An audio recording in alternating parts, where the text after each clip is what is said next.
तो pastor Daniel, हम शुरू करें आज का जी पहला जी प्रश्न जी के साथ जी और फर्स्ट टॉपिक के साथ। मैं काफ़ी एक्साइटेड हूँ एंड इससे इसके आगे हम बढ़ने से पहले मैं रिक्वेस्ट करूँगी जितने हमारे साथ जुड़े हैं, जो मैं टॉपिक रखूँगी मैं रख देती हूँ आपके सामने। अन्य भाषा। अमेन। सभी ने पास्टर डैनियल को बहुत बार सुना होगा इस टॉपिक पे बात करते हुए, जो है अन्य भाषा, टंग्स। मुझे लगता है सभी को ऐसे लगता होगा कि ये पास्टर डैनियल का फेवरेट टॉपिक है, क्योंकि आपने बहुत बार सुना होगा उनको इस विषय पे बात करते हुए, अलग एंगल्स के साथ में, अलग विषयों के साथ में, ना बहुत सारी ऐसी स्टडीज़ के साथ में जो उन्होंने हमारे बीच में इसका पूरा खुलासा दिया है। अमेन। तो आज का जो पहला विषय हम अन्य भाषा के साथ शुरू करना चाहते हैं, और जो हमने अभी तक देखा कि उनका जो जर्नी रहा है, ना जो 32 सालों का जर्नी रहा है। जस्ट थोड़ा सा मैं आपका टाइम जी लेना जी चाहूँगी जी कि जो हमारा जो पास्टर डैनियल राज का जर्नी है, आपने देखा है, और अगर आपने ध्यान से स्लाइड्स को भी देखा होगा तो आपने देखा होगा कि जो प्रचार उन्होंने स्टार्ट की, टीचिंग्स उन्होंने स्टार्ट की, और 32 सालों में ऐसा नहीं है कि सिर्फ उन्होंने वही किया है, बट एक चीज़ है जो वहाँ पर मिसिंग है, जो मैं आपके ध्यान में लेकर आना चाहूँगी, वो है कि उन्होंने इनिशियली 15 to 20 ईयर्स में भी प्रेज एंड वर्शिप किया था, जिसका जिक्र हमने शायद स्लाइड में नहीं किया है। और ना जो उनको बहुत पहले से जानते हैं, कि वो पहले प्रचारक होने से पहले वो एक वर्शिपर थे, प्रेज एंड वर्शिप करते थे, और बहुत बहुत मतलब फेमस थे इस ना वर्शिप के इसमें। बहुत मीटिंग्स में उनको बुलाया जाता था। मुंबई में अगर मैं देखूँ तो आई थिंक कोई मीटिंग ऐसा नहीं होता था जहाँ पर आप प्रेज एंड वर्शिप करने नहीं जाते थे। राइट। तो मैं आपसे जानना चाहूँगी, और शायद मैं ही नहीं, आपके जो सुनने वाले हैं, जो मसीह जनता है, मे बी वो भी आपसे ना एक जो आपका एक्सपीरियंस रहा है, जब आप पहले प्रेज एंड वर्शिप करते थे, जब वहाँ से आपको परमेश्वर ने वो खुलासा दिया, मे बी टंग्स जो आपका बहुत ना वो टाइम का बहुत बड़ा खुलासा था, जिसको लेकर आपने उसके बाद आगे बहुत सारी चीज़ों में आपने स्टडी किया और फिर आगे बढ़ते चले गए। लेकिन जो आपका पहला जो एक रिफॉर्मेशन था, या फिर एक पहली जो खुलासा था, वो था tongues. Right. And great commission करने के दौरान, जो आपने बहुत बार आपके प्रीचिंग में भी बताया है, कि ग्रेट कमीशन करने के दौरान आपको ये चीज़ें और सामने आई, तब आपने सोचा कि नहीं, सिर्फ प्रेजेंट वर्शिप ही सब कुछ नहीं है, मुझे इससे हटकर या इससे ऊपर भी परमेश्वर ने मिनिस्ट्री में बहुत कुछ रखा है, और परमेश्वर ने बहुत बड़ा बड़ा मकसद रखा है।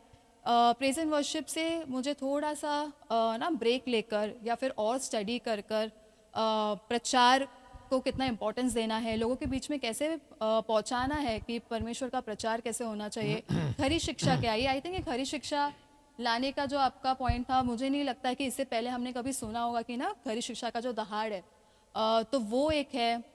आई थिंक बहुत सारी चीज़ों में, तो आपका वो ट्रांजिशन पीरियड जो था, जब आपको परमेश्वर ने वो खुलासा दिया कि नहीं, ना डैनियल, अब ये तो बहुत सालों से कर लिया, लेकिन इसके आगे ना सिर्फ यही नहीं करते रहना है, मे बी इसके आगे जो परमेश्वर ने आपको चुनने का जो मकसद है, और मे बी आपको ये चुना भी इसीलिए गया है, ना मैं समझती हूँ कि परमेश्वर ने वो देखा, वो भूख और प्यास आपके अंदर, क्योंकि ये बस सबकी बस की बात नहीं है, टू बी ऑनेस्ट। ना इतना जब आप शेयर करेंगे, आई एम श्योर कि आप उस बारे में भी बोलेंगे, क्योंकि जब आपने ये सोचा तो जितने आपके सपोर्ट में नहीं थे, उतने आपके विरोध में थे। अमेन। इतना इजी नहीं है कि किसी चीज़ को ना सामने रखना जो बहुत सालों से चलते आया था, और उस चीज़ को एकदम से बोलना कि नहीं ये गलत है। तो ये किसी के लिए डाइजेस्ट करना या फिर एक्सेप्ट करना, वो एक्सेप्टेंस लेकर आना लोगों में बहुत मुश्किल था। तो मैं पूछना चाहूँगी आपसे कि वो दौरान क्या, मतलब वो दौर जो आपका था वो कैसा था, और आपने जब सोचा कि नहीं, इतने टाइम से जो मैं करते आई हूँ, आप खुद भी शायद बोलते थे, तो ये आपने जब सोचा कि नहीं ये हम क्या कर रहे हैं और ये गलत है, और मुझे ये लोगों को बताना है कि ये गलत है, तो आपका वो जो दौर था वो कैसा आपने ना एक्सपीरियंस किया, अगर आप कुछ शब्दों में हमारे बीच में रखना चाहें। जी जी जी।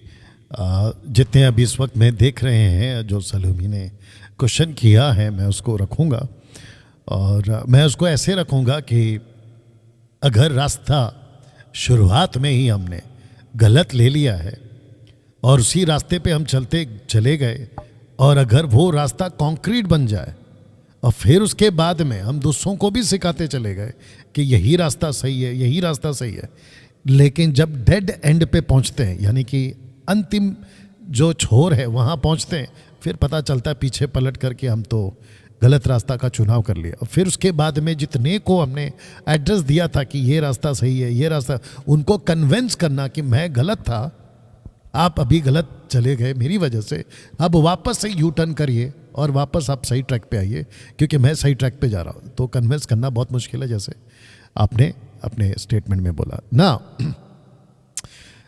बदलाव कैसे आया मिनिस्ट्री में? आपने कहा कि मुझे 32 साल हो गए मिनिस्ट्री में, 32 साल हो गए। इन 32 सालों में 2014 तक लगभग मेरी जो सेविकाई है, शुरुआत के कुछ 2-3 सालों को छोड़कर अगर मैं कहूँ तो मिनिस्ट्री जो थी वो वर्शिप में थी 20 साल। मुंबई के अंदर 20 साल, महाराष्ट्र स्टेट, मुंबई, इंडिया, 20 साल गाना गाते हुए, 10-12 एल्बम्स, जिसको हम कहते हैं, उन दिनों में कैसेट्स आते थे, सीडीज आती थी, उसको निकालते हुए, और यूट्यूब पे भी मेरे बहुत सारे गाने हैं। और जैसे आपने कहा कि मुंबई में शायद ही कोई ऐसी मीटिंग होगी जिसमें मैं नहीं जानता था। और मुंबई के जितने भी बड़े बड़े पास्टर्स हैं, खैर हम किसी का नाम नहीं लेंगे, जितने भी बड़े बड़े पास्टर्स या छोटे पास्टर, मेगा चर्चेस जितने भी, और बड़ी बड़ी कन्वेंशंस हो गए, उसमें डैनियल राज होता ही था।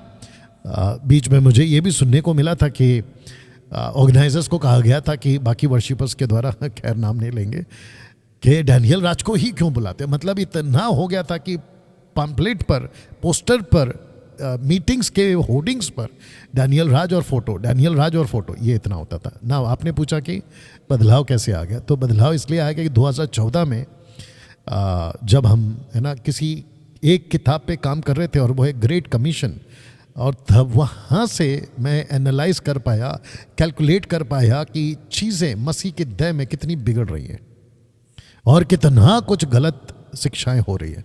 वो चाहे ये जो पोस्टर पे आपको दिख रहा है, वो चाहे अन्य भाषा हो, सेकंड पोस्टर डाल देना, या वो पैसों का दशमांश हो जो आपके स्क्रीन के ऊपर अब आपको दिख रहा है, ऐसे कुछ मुद्दे, और वापस कर दीजिए पीछे, ऐसे कुछ मुद्दे हैं, लेइंग हैंड्स और बहुत सारी अभिषेक के नाम पे।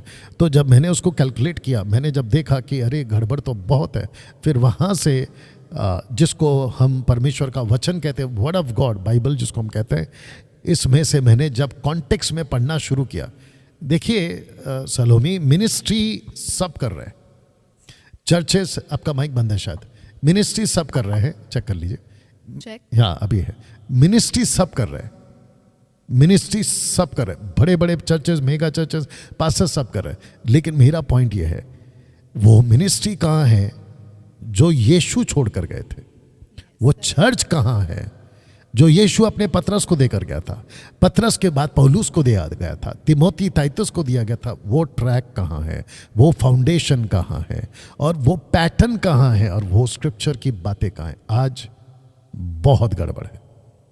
जब मैंने उसको देखा, तो मैं इसको ज़्यादा लंबा नहीं खींचूंगा क्योंकि हमें आज आप लोगों के सवालों के जवाब भी देने। वहाँ से जब मैंने एनालाइज किया कि गड़बड़ बहुत है, तो मैंने सबसे पहले, मैं आप सबको बता दूं, मैंने सबसे पहले खुद को अलग कर लिया। लगभग अभी क्या हो गया, 2014 से क्या चल रहा है, कम से कम 9 साल हो गए, लगभग 14 से 25, 9 साल, या क्या, कितना हो गया, 11 साल, 11 साल मैं मुंबई के, महाराष्ट्र के किसी पास्टर फेलोशिप में नहीं जाता, वर्शिपर्स के किसी कॉन्सर्ट में नहीं जाता। शुरुआत में बुलाते थे, जब उनको पता चला ये आदमी नहीं आ रहा है तो उन्होंने भी बुलाना बंद कर दिया। हालांकि मेरी कोई इच्छा नहीं है, अगर कोई बुलाएगा अभी तो जाने के लिए, वो बात अलग है कि मैसेजेस आते रहते हैं, मैं नहीं जाता, मैंने खुद को अलग कर लिया। वजह यह है कि जहाँ यीशु की शिक्षा नहीं है वहाँ यीशु नहीं होते, और जहाँ यीशु नहीं होता वहाँ मैं ही जाके क्या करूँ। तो मैं समझता हूँ कि आपका जो सवाल था उसका ये जवाब है। जी, वेरी वेल सेड।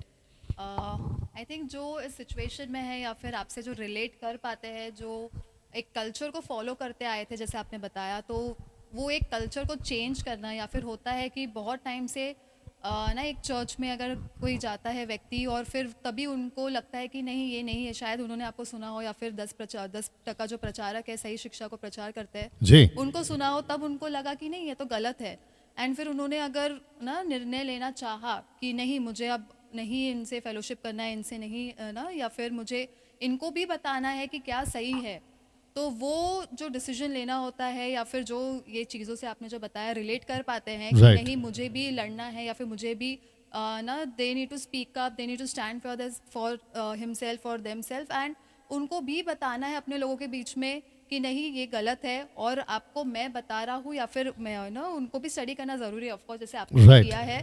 तो उनको अपना खुद का सेल्फ स्टडी करना बहुत ज़रूरी है, उनको भी जांच पड़ताल करना बहुत ज़रूरी है कि क्या सही क्या गलत है, उसके बाद ही उन्हें लोगों के बीच में जाना चाहिए। बट जो आपके ना सिचुएशन से या फिर आपने जो बताया उसे रिलेट कर पाते हैं तो उनके लिए बहुत ही ज़्यादा इंकरेजिंग होगा, मोटिवेटिंग होगा कि वे भी ना सीखे और दूसरों को सिखाने वाले बने, ना कि उसी कल्चर को फॉलो करते रह जाए पूरे ना जितना Right. उनका समय बचा है इस दुनिया में, वही ना करते रहे। लेकिन जब उन्हें लगता है कि ये सही है और परमेश्वर अगर उन्हें प्रकाशन देता है कि ये सही है, तो उन्हें बहुत ज़रूरी है कि उसी समय उसी घड़ी वो निर्णय ले और उस चीज़ों को पीछे छोड़े Right. और अपना जो कॉन्क्रीट बन जाता है जैसे आपने बोला, लेकिन उसे तोड़ना बहुत ज़रूरी है अगर वो गलत है। Right. तो बिल्कुल। उस चीज़ को और ना बढ़ाते हुए लेकिन उसे उसी जगह पे छोड़े और आगे बढ़े। Right. और ना जो आपको सुनते हैं वे समझते होंगे कि कितना मुश्किल होता है, कितना आपका देखा है ना पूरा जर्नी, कि परमेश्वर ने आपको ना चुनने के बाद में या देने के बाद में ये चीज़ें आपके ना ज़िंदगी में लाने के बाद में आपको छोड़ नहीं दिया उसी चीज़ Right. पे, लेकिन और बढ़ाते गए और चीज़ों का खुलासा देते गए। तो वैसे उनके लिए भी वही होगा कि वे और बढ़ते जाएंगे राइट और चीज़ों पे मैं एक चीज़ में ऐड करूंगा। आपने अभी लास्ट में जो कहा ना कि आप रुके नहीं बल्कि आप बढ़ाते गए, मैं चाहता हूँ वो स्लाइड रख दो, आज का प्रोग्राम का जो स्लाइड है वो रख दो, ये वाला। Thank you. आपने कहा कि आप रुके नहीं। मैं आपको बता दूं, जितने दर्शक अभी इस वक्त में देख रहे हैं फेसबुक यूट्यूब पर, मैं आपको बता दूं, और ये रिकॉर्डेड वीडियो जो अलग से एडिट होगा, मुझे रोकने के लिए लूसीफर ने अपनी पूरी ताकत लगा दी और उसके जितने भी दावपेच पैथरे और उसका जितना भी डिवाइसेस उसने पूरी कोशिश कर ली।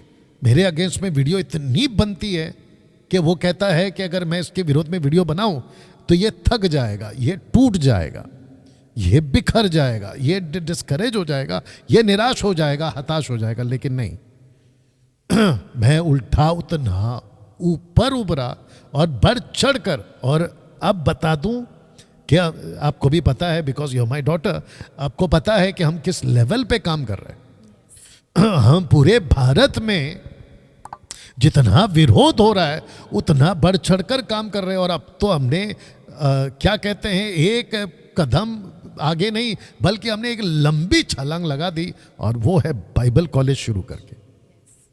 और आपको अंदाज़ा भी होगा क्योंकि बहुत वीडियो अपलोड्स होती हैं कि हमने इतनी प्रोग्राम्स की वीडियोस को एडिट करके डाला हुआ है, जिसको हम एडिट वीडियो कहते हैं, गवाहियों की, और क्या इम्पैक्ट पड़ा है।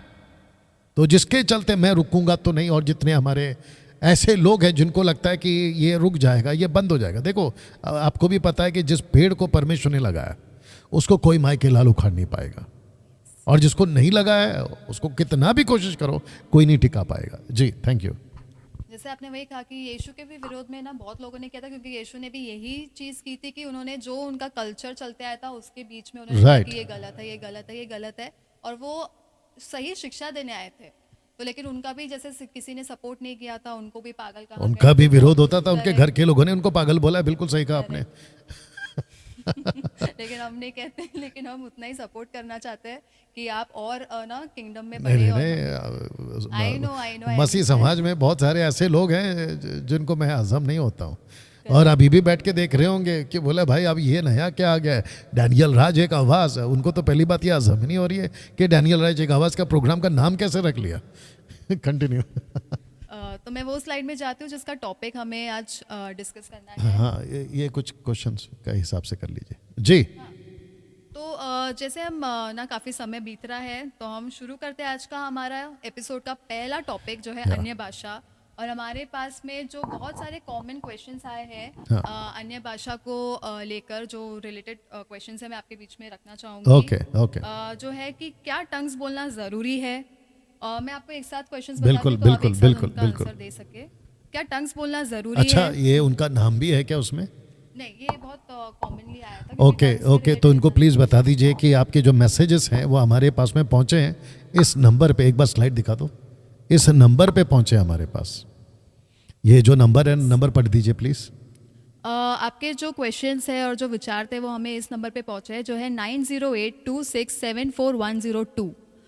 मैं रिक्वेस्ट करूँगी अभी भी कि अगर एंड नाउ ऑल्सो कि अगर आपका अभी आप हमें सुन रहे हैं तो अगर सिर्फ ये टॉपिक के रिलेटेड टंग्स अन्य भाषा अगर इसके रिलेटेड आपको कोई भी क्वेश्चन पूछना है या फिर कुछ आपके विचार है या फिर किसी चीज़ का क्लैरिटी चाहिए आपको, तो अभी मौका है, आप कमेंट सेक्शन में आप कमेंट कर सकते हैं। मेरे पास में फेसबुक है, कमेंट सेक्शन ओपन है, मैं चेक करूंगी और इसी वक्त अभी हम पास्टर डैनियल राज से पूछेंगे उन सवालों को आप ही के बीच में और उसका जवाब आपको यहीं पर अभी मिलेगा।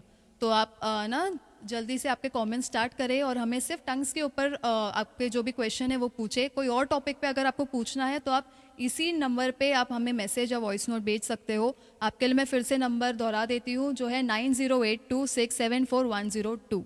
हाँ, बट कॉल नहीं करना है। हाँ, आपको कॉल नहीं करना है, आपको मैसेज करना है एंड वॉइस नोट आप भेज सकते हो। हम नेक्स्ट एपिसोड में वो क्वेश्चंस लेंगे। Right right. ओके, सो अन्य भाषा कुछ कॉमन क्वेश्चंस है। क्या टंग्स बोलना ज़रूरी है? क्या होता है टंग्स? देन जिब्रिश और ग्लोसा में क्या फ़र्क है? जहाँ टंग्स चलता है या फिर बोली जाती है, क्या हमें उस चर्च में कंटिन्यू करना चाहिए या फिर हमें उनको बताना चाहिए या फिर हमें उन्हें सिखाना चाहिए? और अगर वे नहीं सुनते हैं तो क्या हमें फिर भी उनके साथ में कंटिन्यू करना चाहिए? और टंग्स बोलना कैसे बंद करे? और टंग्स का ट्रांसलेशन होना ज़रूरी है क्या? तो ये कुछ प्रश्न है जिसका आप उत्तर दे सकते ओके, तो ये जो क्वेश्चंस है सलोमी, ये सब मैसेज में आए हैं। हैं। नहीं माइक में बोलना है आपको। यस। ओके, तो जितने भी आप लोग ने मैसेजेस किए हैं आप उन्हीं के मैसेज को पढ़ रहे हैं, राइट? ओके, ठीक है। बस इतना है कि आप उनका नाम यहाँ पे शायद नहीं आया, इसकी वजह से आप उनका नाम यहाँ पे नहीं ले रहे। तो याद रखिएगा कि आपने जो अभी क्वेश्चन किया है ये हमारी तरफ से नहीं है, ये आप लोगों का क्वेश्चन है जिसका मैं अभी जवाब आपके बीच में देना चाहता हूँ। और लेकिन जवाब देने से पहले मैं सलोमी का जो स्टार्टिंग का जो पॉइंट था कि डैनियल राज कौन है और ये क्यों जवाब दे पाएगा और ये क्यों ये बात को रख पाएगा, क्योंकि डैनियल राज वो है जिसने 32 साल की मिनिस्ट्री में जिस तरीके से आपको सलोमी ने पॉइंट्स बताए थे, वो शख्स है जो बाइबल को 80% इस परमेश्वर के वचन को समझ चुक के बैठा है यहाँ पे। डैनियल भाई, ऐसा बोल के आप अपनी बड़ाई कर रहे हो? जी नहीं, परमेश्वर का वचन खुद कहता है कि समय के विचार से तुम्हें गुरु हो जाना चाहिए। तो देखो भाई, आप अगर गुरु नहीं होते हो, आपकी नम्रता, देखो नम्रता में भी आपको देखना है कि आप नम्रता में मूर्ख मत बनो, नम्रता में बुद्धू मत बनो। नम्रता होनी चाहिए, इसके मैं खिलाफ नहीं हूँ, लेकिन ऐसी नम्रता किस काम की जहाँ आप एजुकेट नहीं हो रहे और दूसरे को एजुकेट नहीं कर पा रहे हो। तो मैं वो शख्स हूँ, इसलिए मैं ये जवाब आपके बीच में देने जा रहा हूँ। सबसे पहले मैं चाहता हूँ कि आपके दिमाग में ये बात को डालो, जितने भी क्वेश्चंस आपने किए, कि सबसे पहले परमेश्वर की आत्मा, जिसको कहते हैं स्पिरिट ऑफ गॉड, अगर जिस किसी पास्टर में है, उसको परमेश्वर की आत्मा कभी भी ऐसा दान नहीं देगी जिसमें कंफ्यूजन है। अगर आपने नहीं सुना तो मैं रिपीट कर दे रहा हूं, ऐसा परमेश्वर का कोई भी दान नहीं है जिसमें कंफ्यूजन है।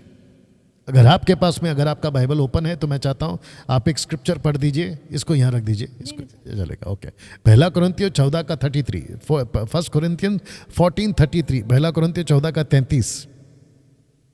आप लोग भी अगर देखना चाहें तो देख सकते हैं, कर लीजिएगा।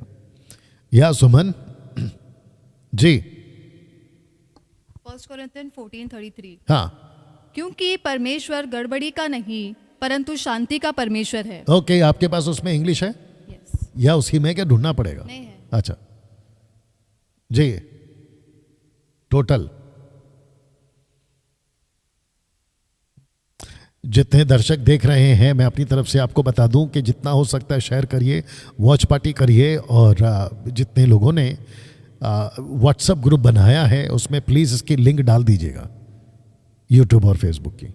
जी, When we worship the right way, God doesn't stir up us into confusion. He brings us into harmony. This goes for all the churches, no exceptions. वाह, कौन सा वर्जन है वो? मैसेज, द मैसेज, अच्छा ट्रांसलेशन है ना। बहुत ध्यान से सुनिएगा। जैसे मैंने कहा, परमेश्वर गड़बड़ी का परमेश्वर नहीं है। बहुत ध्यान से सुनिएगा, जितने भी जिब्रिश बोलते, रबा रबा, लबा लबा, शबा शबा, रिकारा बिकारा, ये जो भी आप बोलते हैं, ये परमेश्वर की तरफ से, परमेश्वर की आत्मा की तरफ से बिल्कुल नहीं है।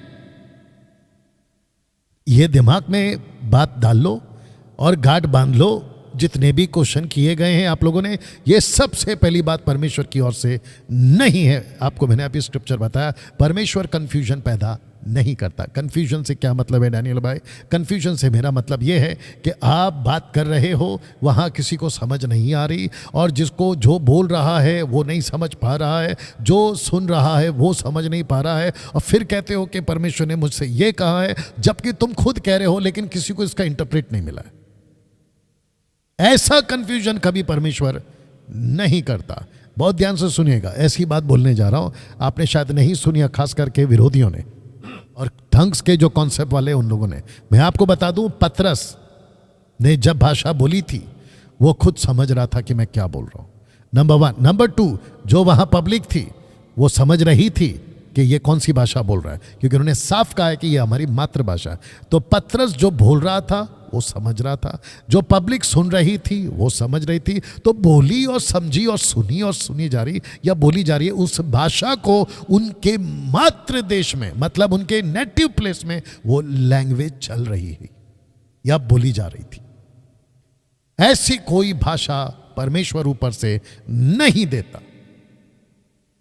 तो आपने क्वेश्चन किया था इसको रोके कैसे?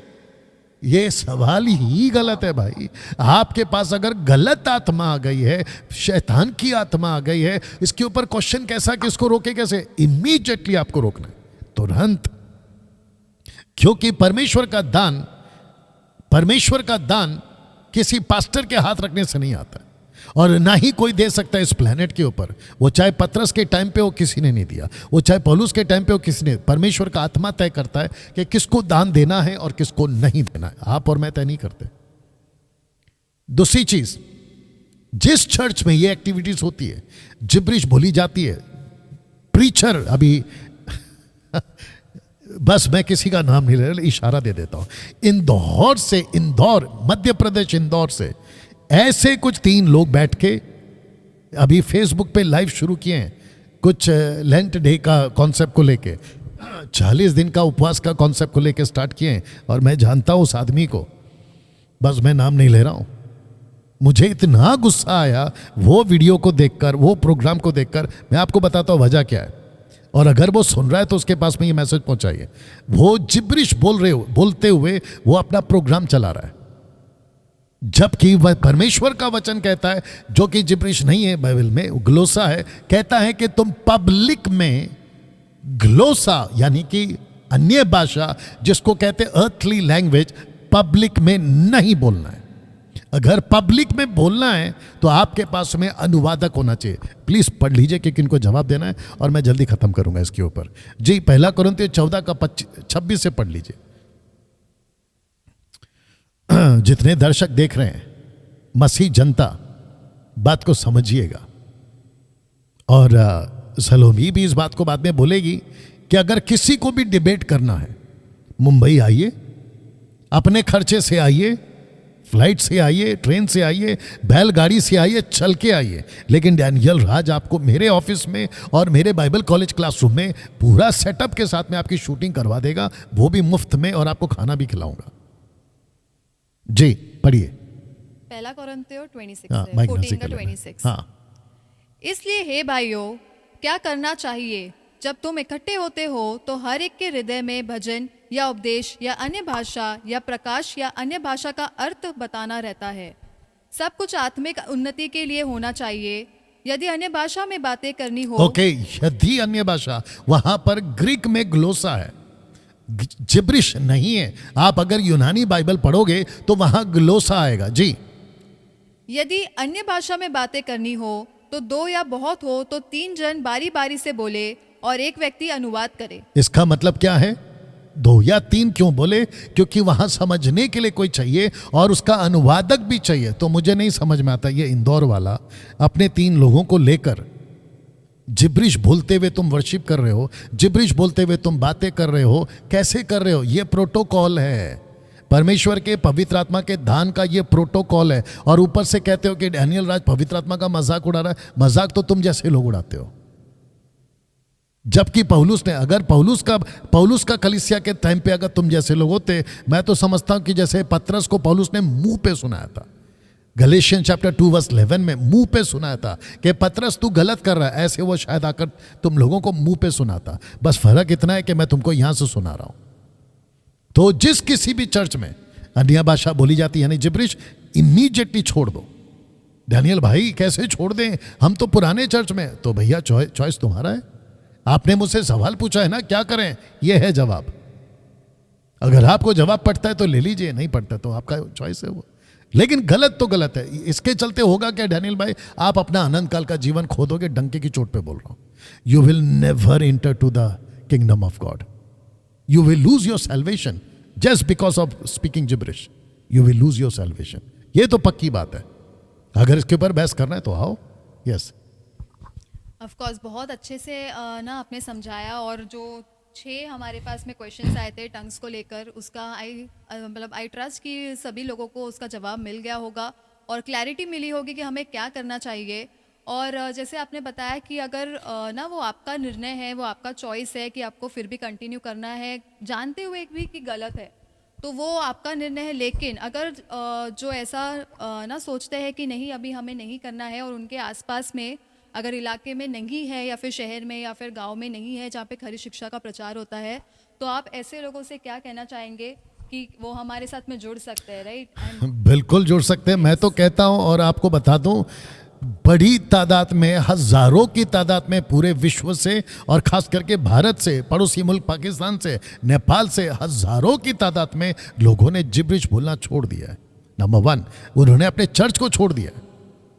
अपने चर्चेस से निकल गए हो जहां जिब्रिश चलता है। डैनियल भाई आप चर्च तोड़ रहे हैं, बिल्कुल तोड़ रहा हूं, लेकिन कौन सा चर्च? लूसीफर का चर्च, शैतान का चर्च तोड़ रहा हूं और यीशु के चर्च में ला रहा हूं, यीशु की दया में ला रहा हूं, जिसको कहते हैं वन बॉडी। और ये पक्का करिएगा आप लोग। तो मसीह मंथन बैठक बैठा है। कुछ लोग कहते हैं कि हम चर्च से तुमको निकाल देंगे, तो निकलो। कहते हैं कि अगर आपने हमारी बात नहीं सुनी, आपको हम मैयत नहीं कराएंगे। तो डैनियल राज बैठा है यहाँ पे आपकी मैयत कराने के लिए। अगर मर जाओगे तो आपका बरियल, आपका डेडिकेशन, आपका बैप्टिज्म, आपकी रिस्पॉन्सिबिलिटीज, ये सारा का सारा जिम्मेदारी। और याद रखिएगा कि मसीह मंथन बैठक भारत सरकार के दायरे में, जो कॉन्स्टिट्यूशन राइट्स है उसके दायरे में हमारा मसीह मंथन बैठक रजिस्टर्ड है। बीच में किसी ने पूछा था, सलोमी, बीच में किसी ने पूछा था कि मसीह मंथन बैठक का क्या कहते हैं उसको, आईटी रिटर्न करता है क्या? अच्छा, पहली बात तो ये तुम होते कौन हो पूछने वाले। नंबर 2, करते हैं, क्या करोगे? बोलिए नेक्स्ट। यस ना आपको आपका जवाब मिल गया होगा कि आपका बहुत बहुत स्वागत है मसीह मंथन बैठक के साथ में। अगर आपको कहीं पे भी ऐसा चर्च नहीं मिलता जहाँ पे खरी शिक्षा का प्रचार होता है और आपको ऐसा लगता है और आप निर्णय लेते हो कि नहीं मुझे अब ना उनके साथ फेलोशिप नहीं करना है और मुझे खरी शिक्षा के पीछे ही चलना है, तो जैसे पास्टर डैनियल ने आपका वेलकम किया है, तो आप प्लीज़ हमारे साथ जुड़िए। आपको पता है किस नंबर पे आपको कांटेक्ट करना है। आपके ना बाकी वीडियोस में भी सब जानकारी मिल जाएगा पास्टर डैनियल के। तो आप हमारा मसीह मंथन बैठक एमएमबी ऑफिस नंबर आपको तो बहुत पता है। Yes. आप बोल दीजिए 9982335777। पॉज करके सुन लीजिएगा Yes, जी। जैसे पास्टर ने बताया तो आप वो नंबर पे कॉल कर सकते हैं और हमारे साथ जुड़ सकते हैं। आपका वेलकम है। और बहुत सारे लोगों ने इसी एक वजह से, बहुत सारे, जैसे उन्होंने बताया कि बहुत सारे कंट्रीज से, not only in India but बहुत सारे कंट्रीज से भी हमारे साथ में जुड़े, क्योंकि अन्य भाषा उन्हें नहीं, जब उन्होंने खुद स्टडी किया, ऐसा नहीं कि उनको सुनते हुए या फिर पास्टर डैनियल के बातों में ना आते हुए, लेकिन उन्होंने जब खुद स्टडी किया और उन्होंने रियलाइज़ किया कि नहीं ये जो प्रचार हो रहा है ये सही है और मेरे स्टडी के अनुसार भी ये गलत ही है, तब उन्होंने निर्णय लिया। और बहुत सारे ऐसे लोग हमारे साथ में जुड़े जो खरी शिक्षा को नहीं ना आगे फॉलो करना चाहते, या फिर जो अन्य भाषा को आगे नहीं फॉलो करना चाहते और खरी शिक्षा में जुड़ना चाहते हैं। और उन्होंने बहुत सीखा हमारे साथ में, खरी शिक्षा को सीखा हमारे साथ में, और उन्होंने अपने चर्च में भी सिखाने की कोशिश की, लेकिन नहीं सुनते, और जिन्होंने सुना वे भी हमारे साथ में शामिल हो गए। तो ये बहुत ही बड़ा काम है जो पास्टर आपने किया है ना मसीह Right. समाज में और मसीह जनता के बीच में। और मैं एनकरेज करूंगी आपको भी कि आप भी आपके मतलब गिव अप नहीं करना है हमें। आप भी आपके शहर में या गांव में जहाँ पे भी आप रहते हो, आपको उसका प्रचार करते रहना है। जब ना परमेश्वर चाहता है उनका मन बदलना, तब वो बदल जाएंगे। लेकिन आपको आपका काम गिव अप नहीं करना है, आपको उस पे से छोड़ना नहीं है, आपको आपका काम करते रहना है, जैसे पास्टर Right. करते आए हैं इतने सालों से। ना आपने उनको देखा भी है, तो वैसे ही आप इंस्पिरेशन लीजिए और आप भी करते रहिए। ओके, एक और पॉइंट ऐड कर देता हूँ सलोमी, अन्य भाषा को लेकर। कुछ लोग कहते हैं कि हम इतने सालों से बात कर रहे हैं और हम गलत कैसे हो सकते हैं। यस, कई पास्टर भी कहते हैं हम इतने सालों से बात करें, गलत कैसे हो सकते हैं। मैं वापस कहना चाहूँगा, मैं कैथलिक से आता हूँ, रोमन कैथलिक से आता हूँ। जब मुझे पहली बार गॉस्पल दिया गया था तो मैंने भी यही क्वेश्चन किए थे, हम तो इतना करते आ रहे, 4 पीढ़ियों से करते आ रहे, हम गलत कैसे हो सकते हैं। वो छोड़िए, प्रोटेस्टेंट ग्रुप जो स्टार्ट हुआ था वो 15th सेंचुरी में स्टार्ट हुआ था, लेकिन कैथलिक कब स्टार्ट हुआ था? 3rd सेंचुरी में। 3rd सेंचुरी से 15th सेंचुरी कम से कम 12 जनरेशन्स पास हो गए। 1200 साल का कैथलिक इतिहास गलत कैसे हो सकता है, ये भी तो क्वेश्चन आएगा। अरे भाई, 12 साल का हो, 14 साल का हो या 1000 साल का हो, गलत है। जब अकल आती है तो उसको छोड़ देना चाहिए। उसको पकड़ के कैसे बैठ सकते हैं। मेरा इतने साल से बात कर रहा हूँ। एक और ऐड कर देता हूँ। कुछ लोग कहते हैं मैं जब बात करता हूँ तो मुझे सुकून मिलता है, मैं जब बात करता हूँ तो मुझे कंफर्ट मिलता है, मैं जब बात करता हूँ तो मुझे परमेश्वर की नज़दीकी महसूस होती है। पहले ये तो पता लगाओ कि कौन सा परमेश्वर की नज़दीकी महसूस होती है। आप कैसे धोखा खा सकते हैं। देखिए, बहुत सीधी बात है, वचन अलग जा रहा है, आपकी स्पिरिट अलग जा रही है। रिपीट कर दे रहा हूं, वचन अलग जा रहा है, आपकी स्पिरिट अलग जा रही है। वचन अलग बात कर रहा है, अंदर आपकी हरकतें अलग हो रही है। ये अगर मैच नहीं हो रहा है, so you are in wrong side, आप गलत ट्रैक पे जा रहे हो। इसलिए आपके साथ आत्मा की बात, दर्शन की बात, स्वप्न की बात, प्रकाशन की बात, मुझे कुछ महसूस हो रहा है, मुझे अच्छा भला फील हो रहा है, सबको आपको टाई अप करना है, आपको टैली करना है स्क्रिप्चर के साथ में, तब जाकर बात बैठेगी, अन्यथा तुम भटक गए। Yes, continue. यस, बहुत अच्छे से आपने बताया और मैं समझती हूँ कि आपने सुना भी होगा। और